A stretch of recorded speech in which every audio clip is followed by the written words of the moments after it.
Tara. Dito. Bilis na sasakyan ah. Yun, good morning mga best friend at welcome back na naman dito sa ating YouTube channel. At sa video ito mga best friend ay pupunta tayo sa school dito sa San Gabriel, Tuguegarao City. At syempre mga best friend, unang-una paki-like at paki-subscribe at paki-click ng bell icon yun sa baba mga best friend para lagi tayong updated sa ating vlog sa pang-araw-araw mga best friend. So first time ni Milka Snow mag-aral dito sa school ng San Gabriel. So ngayong umaga papa-enroll natin dun guys para after a month o pagdating ng pasukan ng klase ay makapagpasok na siya sa kinder. Dito kasi guys sa Tuguegarao ang daming school dito ng mga elementary at college, no? So kahit saan ka lang dito ay meron ka talagang school na matadaanan mga ka-best friend. So syempre kasama na naman natin ang ating Rosy Chariot 175cc yan. So lagi natin kinakasama kasama ito sa ang biyahe dahil napakatipid ng trike na to at pwede talaga siya pang service mga ka-best friend at makakarga ito ng hanggang 8 passenger na mga pwedeng sumakay mga ka-best friend. Kaya nga lang ang school dito guys sa San Gabriel medyo pasukin siya, kaya kung mapapansin nyo nakailang liko tayo dito sa papuntang school. Medyo tagawa sa yung portion ng eskwelahan, kaya kung mga first time mo o di kaya mga bago dito sa Tuguegarao, hanapin mo ang elementary school ng San Gabriel ay medyo mahirap siya hanapin kasi tago siya. Meron ding daanan sa kabilang side, kaya nga lang motorsiklo lang yung makapasok or siguro kaya dun yung windside car. Kaya nga lang yung chariot talagang masikip dun guys kasi nasa 1 meter lang 1 meter mahigit yung chariot natin, kaya medyo hindi siya kakasya doon, talaga motor lang. Simula doon sa bahay ang biyahe natin papunta doon sa school ni Milka ay umaabot lang po ng 2 minutes lang ang biyahe, so napakalapit lang kasi ito lang naman yung papatagal itong mga kanto-kanto dito. Minsan may area na medyo marami na tumatawid o di marami na sasakyan, kaya dyan lang naman tumatagal. Pero pag dire-diretso guys ay nasa 2 minuto lang. Minsan nga hindi pa abot ang 2 minuto ay nandun na tayo sa school ni Milka. At kasama na natin siya guys. At first time niya rin makapunta ng school at maninibago ito sa mga bata na nandoon at sa mga magiging classmate niya mga ka-best friend. Napapansin nyo kanina sa kanya ay medyo tahimik siya, siguro kabado rin na makapunta siya sa school. Iwan ko ba kung kabado o parang masaya kasi napakatahimik niya nang malaman niya na pupunta siya sa school na magpapa-enroll. May mga nakita kaming private school dito, kaya nga lang medyo mataas yung tuition, nasa 20,000, 17,000 at meron din namang mas mataas pa doon. At marami pa dito mga private school mga best friend. Kaya nga lang dito naisip ko mas malapit itong San Gabriel Elementary School at makakatipid din sa bayaran syempre mga best friend. Dito wala nang tuition na binabayaran, mga projects na lang at kung ano pang mga pwedeng hinihingi ng school. So yun na naman yung binabayaran, like doon napakalaki guys, 28,000 pataas. Yan na guys, at malapit-lapit na tayo sa school ni Milka, no? Medyo mabagal lang ang ating takbo ngayon kasi syempre medyo ano yung ating chariot medyo matagtag, so binabagalan ko lang at medyo maraming hams dito, so binabagalan ko lang yung ating pagpapatakbo ng ating chariot. Ayun na, at nandito na tayo, papasok na tayo dun guys sa kanyang school. Napapansin ko rin mga ka-best friend, walang street light dito na makikita sa may gilid kasi itong portion na to talagang medyo tago siya. Wala tayong makitang street light. Siguro madilim dito pagkagabi.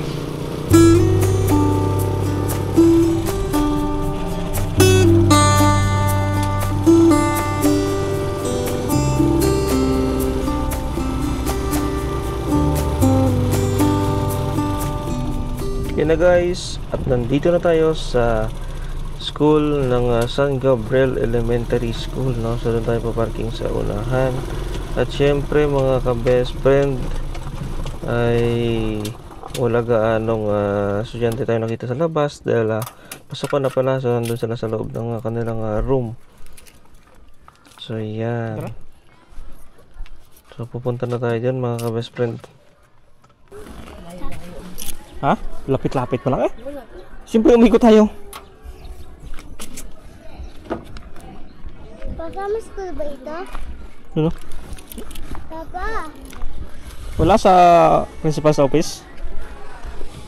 Papa, Hmm. may school ba ito? Oo. Hindi nga itong school. School ng elementary. School ng elementary. Ano school ni Ate Yaya? Yun mga ka-best friend, welcome back dito sa ating channel. Siyempre, sa vlog na ito ay nandito kami ngayon sa San Gabriel, Tuguegarao City. At pina-enroll namin si Milka Snow dahil mag-i-school na siya ngayong taon. Yan, smile nga be? Tawa nga, tinda-ganda naman, mag-i-school na yung bata. Yan, mag-i-school na si Milka Snow. Yan, dahil ngayon ay mag-i-end school na itong batch ng 2024. Yan, ang susunod na magiging kinder ay si Milka Snow. Yan, maging kinder na siya. Kailangan matuto ka magsulat ng pangalan mo be, kasi mag kinder ka na. Ayun guys, no. So dinala namin ngayon ang ating comfort bike. Yan, no. Mag-i-school na si Milka. Excited na siya. So kanina medyo nahihiya pa siya sa loob ng sa loob ng school niya. Ngayon nawala na yung mahihain niya. Di ba hindi ka na nahiya ngayon? Ang maganda kasi doon sa school ba, marami kang friends. Marami kang friends doon, mga magiging kaibigan mo. Yan, classmates. Tapos sigaw-sigaw sila. Ha? Sigaw-sigaw sila. Oh, sige, nag-study sila eh. Nag-recite. Oh, ang ginagawa nila dun sa loob, nag-aaral sila sa loob ng school. Nagsusulat sila ng name, tapos nag-sing sila, nag-dance. Yun, ayun sila dun, nag-sulat sila ng kanilang pangalan. Yan, tapos magaling na sila mag-English. Ayaw mo noon, magaling ka rin mag-English pag nakatapos ka? Hindi ako mag-English eh. Ha? Bakit? English kasi ako eh. Tao. Hindi naman ganun, porkit na hindi Hindi ka... naman ako English eh. Yung mga bata doon sa school English. Yung dito sa bahay. Ay, si mama mo, naghihintay na si mama mo. Yan. Si teacher mo. Tawag ka? Oh. Ay, si teacher. Si teacher and mama. Nag-uusap sila ngayon. Sino yan? Si teacher yan, ang teacher mo. Sino pangalan niya? Si Ma'am Glenn. Tapos sino yung isang teacher ko? Wala na, yan lang. Si Ma'am Glenn ang teacher mo. Si loob ng teacher ko sa loob. Hmm? Ano pangalan doon si loob ng teacher Saan? ko? Sa loob ng school. Maraming teacher dito, ba? Iba-ibang grades. Kinder, grade 1, grade 2, grade 3 hanggang grade 6. Yan yung ano dito, yung mga teachers hanggang grade 6. Then may mga sections pa yan. Kaya nga lang, ang kinder, isang section lang. O one room lang ang kinder, no? One room? Oh, one room lang kayo. Kasi konti lang ang kinder. Konti lang ang kinder dito. Ano ko? Ha? Okay na? Na-enroll mo na? Okay, alis na si Milka. Ayaw niya daw nahiya daw siya mag-school. Ayaw daw niya mag-school. Si Ma'am Glinda.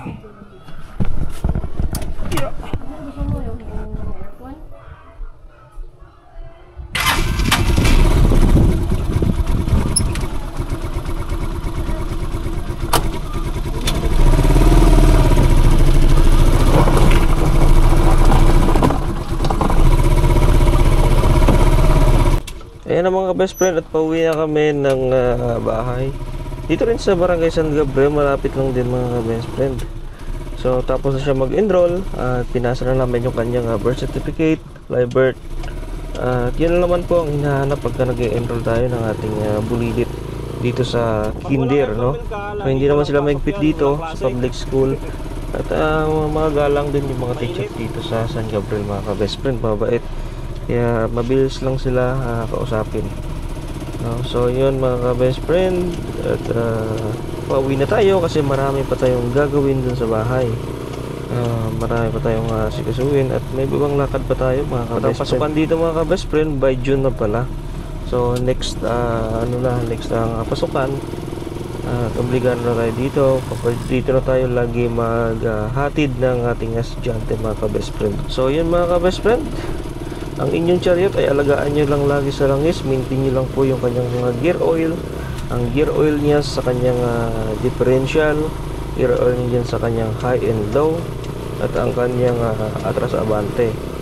No, ang kanyang atras abante ay nasa 100 ml lang po yan, at ang kanyang high and low ay nasa 350 ml, at sa kanyang differential umabot lang po yan ng 1 liter o 1000 ml. So ayan mga ka-best friend, ang kanyang makina, ang langis dyan ay 1 liter lang din ang kailangan ilagay dyan mga ka-best friend. At ang viscosity ng ating oil ay dapat nasa 10W40 lang po para maganda po yung under ng ating makina. Hindi po magaspang kasi pag 20W50 ay medyo magaspang po at medyo hirap start sa umaga, lalo pag malamig yung panahon. So syempre guys, again please click the subscribe button, or pakiclick po ng subscribe button dun sa baba. Click nyo po yung bell at click nyo po yung all, no guys, para lagi tayong updated sa ating mga vlogs at mga travel vlogs, mga gala dito sa Cagayan. Marami pa tayong pupuntahan dito guys, na lalo yung mga falls dito hindi pa natin napuntahan. At summertime na dito sa Tuguegarao, tag-init na, at ramdam na natin dito ang kasagsagan ng summer. Kaya ang Tuguegarao, ito po yung lugar na isa sa pinakamainit na lugar dito sa Pilipinas mga ka-best friend. Kaya minsan pag summer time, mapansin natin na burn out tayo dito lagi dahil po sa kakulangan ng supply ng kuryente dito sa Cagayan pagdating ng summer mga ka-best friend. Lalo na pagka summer time kasi ang daming nagagamit ng aircon, kaya malaki ang konsumo ng kuryente dito sa Cagayan. Ayan mga ka-best friend, so tuloy-tuloy na tayo sa ating biyahe guys. Pauwi na tayo din sa bahay mga ka-best friend.